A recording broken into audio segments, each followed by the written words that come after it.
ला इलाहा इल्लल्लाह मोहम्मद रसूलुल्लाह, अल्लाह ही है, अल्लाह के अलावा कोई नहीं। अरशद मदनी ने जो कहा है कि जो अल्लाह है वो ओम है, इसको आप किस तरीके से देखते हैं? देखिए मनु स्मृति से तो ये ब्राह्मणवाद चलता है और मनु की ये सब मानते हैं कि ये मनु की संतानें हैं। हाँ। और उधर भी आप देखिए तो मदनी साहब ने भी यही बात कह दी कि हम आदम के औलाद हैं, यानी कि सब आदमी हैं। सब आदमी हैं। हाँ। अब मनु भी किसी को पूछता था, आदम भी किसी को पूछता था। मनु जिसे पूछा था उससे ईश्वर ओम कहा गया, भगवान कहा गया, और आदम जिसको पूछा उसको अल्लाह कहा दिया गया। तो इसमें अंदर कहाँ रह गया? ठीक तो है मामला, क्या खराब है? लेकिन जो है क्या जैन मुनि जो है इसका विरोध कर रहे हैं? एक तो मुनि महाराज बाबा से हम इतना आघा गए हैं, जब भी देश में एकता की बात आएगी तब ये लोग और आके दिमाग लगाने लगते, खिचड़ी बनाने लगते हैं। इन्हीं से देश परेशान है, इन्हीं से देश परेशान है। बाप परेशान बेटा से, देश परेशान बाबा से। इन लोगों को कौन कहाँ जितनी, इनको एकता की बात समझ में नहीं आती क्या? और जहाँ तक मदनी साहब का एक मुझे इनके जैसे मौलानाओं पे एक चीज़ और भी होता है कि ये मौलाना उन लोगों से मिलते हैं जो मुसलमान को काटते मारते और उनको टॉर्चर करते हैं, और इनके बैठ के चाय पकौड़ी खाते हैं, तो फिर डाउट भी हो जाता है। बातें अच्छी की वो अलग बात है, पर इनके चाल चरित्र में हमें विश्वास नहीं है, सीधी बात। मतलब स्टेज पे जो गलत लोगों को बुलाया था मौलाना अरशद मदनी ने, गलत हो या सही हो वो हम नहीं जानते, पर इन पे हमें भरोसा नहीं है। ये जैन मुनि जो क्या नाम है बयान दे रहे हैं इस तरीके से, देखिए जैन मुनि ने जो कहा है या उनके प्रतिक्रिया जो दी है वो जैन मुनि का व्यक्तिगत बयान है। मेरा इस पर एक ही बयान है कि मदनी साहब ने जो कहा है उसको माना जाए तो ठीक है। मनाने वाले ने फर्क नहीं किया है कौन अल्लाह कौन भगवान। जो पैदा होते तो कोई नहीं जानता कि हम अल्लाह घर पैदा हो रहे हैं, भगवान घर पैदा हो रहा है, बात ही खत्म। कोई नहीं जानता है, वो तो यहाँ आके मालूम चलता है ना। तो ऊपर वाला एक है तो एक रहेगा, बात खत्म। लेकिन उन्होंने जो बयान दिया है, कुछ लोग कह रहे हैं कि भाई ये तो देश और लोगों को जोड़ने की बात कर रहे हैं, कुछ लोग कह रहे हैं कि भाई तोड़ने की बात कर रहे हैं। तो आप इसको किस तरीके से देखते हैं? देखिए होता क्या है कि कोई हर धर्म अपने अपने में एक अलग है। इस्लाम में कुछ चीज़ें अलग हैं, हिंदू धर्म में अलग है, जैनिस्ट में अलग है, ईसाइयों में अलग है। अगर दोनों एक है तो फिर मुसलमान प्रेशर बना देगा कि हिंदू धर्म को तुम मेरी बातें मानो, और हिंदू धर्म वाले कह देंगे कि तुम मुसलमानों को तुम मेरी बात मानो। तो कंट्रोवर्सी भी क्रिएट हो सकती है, आप समझ नहीं रहे हो। अगर वो कह देंगे दोनों एक है तो हिंदू, तो फिर वो कहेंगे आप पूजा ही करो, मूर्ति पूजा करो। इस्लाम कभी नहीं मानेगा, वो कहेंगे पूजा करो, कहेगा हम नमाज पढ़ेंगे, फिर वो कहेगा बकरा मत काटो, कहेगा हम काटेंगे। तो कंट्रोवर्सी नहीं हो गया? तो ये भी तो हो सकता है। तो इसलिए बड़ी गंभीरता, ऐसे स्टेटमेंट बड़े सोच विचार के देने चाहिए। ऐसे हम लोग बचते हैं वैसे उनको भी बचना चाहिए। लेकिन सवाल यह है कि मौलाना अरशद मदनी ने गलत कहा या सही कहा है? आप उनका बायकॉट करेंगे? प्रैक्टिकली तो ठीक नहीं है। कैसे ठीक नहीं है प्रैक्टिकली? और मानने के हिसाब से ऊपर वाला एक है, को सनातन धर्म की अपनी एक अलग विधियाँ हैं, इस्लाम की अलग है, जैनिस्ट की अलग है, बौद्धिस्ट की अलग है। मैं बार आपसे बता दे रहा हूँ, उनको एक प्रक्रिया में आप नहीं ला सकते, क्योंकि परंपराएं, रीति रिवाज, खान पियान, रहना, शादी ब्याह, सबके चीज़ अलग अलग है। तो इस चीज़ को मत मिलाइए। इस्लाम का उदय हजरत मोहम्मद साहब के उससे हुआ नहीं, कुरान से हुआ। आपको जानकारी नहीं, इस्लाम का उदय, इस्लाम जो है क्या नाम है हजरत मोहम्मद साहब से शुरू नहीं हुआ है भैया। ये अगर जानकारी नहीं है तो मैं बता दूं। 1 लाख से ज़्यादा पैगंबर आए हैं। मूसा अलैहिस्सलाम आए थे आपके यहूदी पैगंबर के लिए, ईसा अलैहिस्सलाम ईसाइयों के लिए, लाख पैगंबर हजरत मोहम्मद साहब बहुत से आए थे। लेकिन इस्लाम में जो चीज़ें जैसी आई होती हुई आई है, आप हिंदू में उसमें साक्ष्य नहीं पाओगे। कुछ कभी कभी क्या होता है, कभी कोई कलमा मिल गया, कभी कोई आयत मिल गया, इससे हम लोग उस चीज़ को नहीं मान सकते।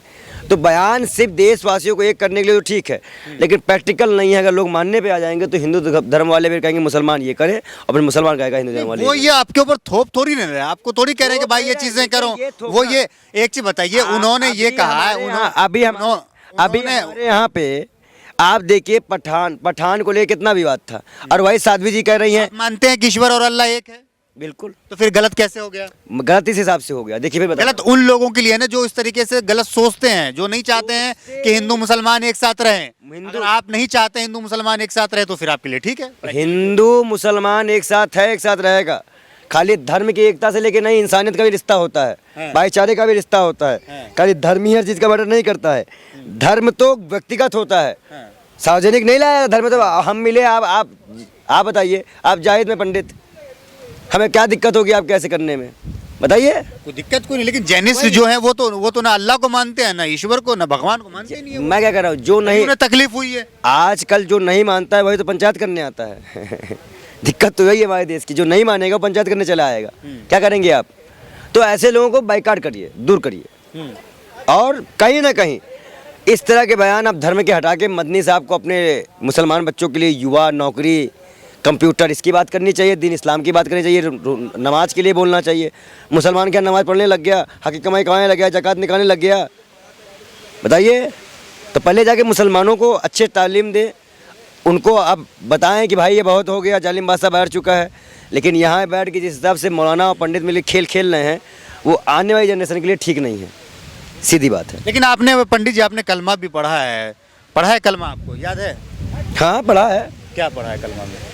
सुनाना ज़रूरी है। नहीं, सुना दीजिए थोड़ा सा। अब मंत्र पूछते तो हम बताते हैं, नहीं जब आज कहते हैं कि पंडित जी मुसलमान हो गए। नहीं, ऐसा कुछ नहीं। इंटरव्यू चल रहा है, सबको पता है कि हम देखिए, हम बताते हैं, ला इलाहा इल्लल्लाह मुहम्मदुर रसूलुल्लाह। हाँ, इसका मतलब क्या है? इसका मतलब तो हमें नहीं पता, कलमा पता है कि देखिए, ये कलमा पढ़ाने के बाद ही आदमी को मुसलमान धर्म में दाखिल हुआ जाता इसका है। मतलब ये होता है कि मैं गवाही देता हूँ कि अल्लाह एक है और मोहम्मद साहब जो है वो अल्लाह के रसूल हैं। अल्लाह एक है, मतलब अल्लाह ही है, यानी कि ईश्वर एक है। अल्लाह ही है, अल्लाह के अलावा कोई नहीं। इस्लाम धर्म में अल्लाह ही है, अल्लाह के अलावा कोई नहीं। लेकिन हमारे यहाँ पे शंकर भगवान है, विष्णु भगवान है, गणेश भगवान है, लक्ष्मी देवी हैं। हमारे यहाँ कई कॉन्सेप्ट, कई देवी देवताओं को हम लोग पूजा करते हैं। मैं फिर कह रहा हूँ, कॉन्सेप्ट अलग हो जाएगा। आप समझ नहीं रहे मेरी बात को। अच्छा, मैं समझ रहा हूँ, बारीकी से धर्म के मुद्दे को समझ रहा हूँ, इसलिए आपको बता रहा हूँ। तो वहाँ से भी अल्लाह एक है, और यहाँ पे लक्ष्मी माता है, काली माता है, हमारी देवी है, भवानी, हमारी गौ माता है, सबका हम पूजा करते हैं। तुम कॉन्सेप्ट, ये आपका अकीदा है ना, ये आपका आस्था है, आप उनको पूछते हैं। हाँ, लेकिन उनका सवाल ये था कि अब हमसे कोई पूछे कि भगवान विष्णु बड़े हैं कि भगवान शंकर बड़े हैं, तुम क्या बताएंगे? दोनों एक हैं। तो इसलिए हमारे यहाँ कॉन्सेप्ट अलग है, उधर अलग है, दोनों को मिलाया, दोनों भाईचारे सीख रहे हैं। वो नमाज पढ़ने का जाए, हम मंदिर जाएं, वो ठीक है, सद्भाव से मिले उनसे, उन्होंने क्यों ऐसा कर। सही माना जाए, जो बाबा रामदेव ने जो बयान दिया है कि जो मुसलमान है वो नमाज तो पढ़ते हैं, उसके बाद जो है वो लोग आतंक फैलाते हैं, वो लोग जो है बम बनाने के ट्रेनिंग लेते हैं, वो जो सनातनी बेटियां हैं उसके साथ जो है लब जिहाद करते हैं, माना जाएगा। बाबा रामदेव से पूछे तेज का पेट्रोल कहाँ है। और दूसरी बात यह है कि जब कोई मुसलमान नमाज पढ़ता है तो नियत मानता है, जब वो सजदा करता है तो अपने अल्लाह से लीन हो जाता है, अल्लाह से उसका कनेक्शन हो जाता है। नमाज की बड़ी पाबंदियाँ हैं, 5 टाइम की नमाज, पहले ये 50 वक्त की थी, लेकिन हुजूर साहब ने जा के उसे 5 वक्त कराया है। और जो नमाज पढ़ेगा, नमाजी होगा, अल्लाह को से डरेगा, वो गलत काम ही क्यों करेगा? और जो ऐसा काम करेगा नमाज पढ़ के भी करेगा तो वो मुसलमान ही नहीं होगा, खारिज कर दिया जाएगा इस्लाम से, बात ही खत्म। जो अपने धर्म की बात नहीं मानेगा वो धर्म का रहा कहाँ फिर भाई? बात खत्म।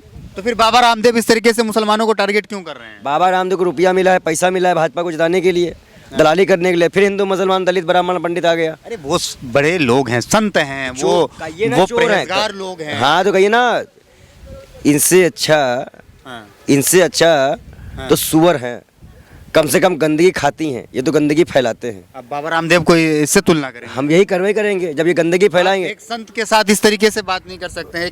अच्छा, पूंछ फाड़ लो, हाँ। पूंछ फाड़ लो, हाँ। पूंछ फाड़ लो, नहीं बताएगा, जा, ये संत की भाषा है।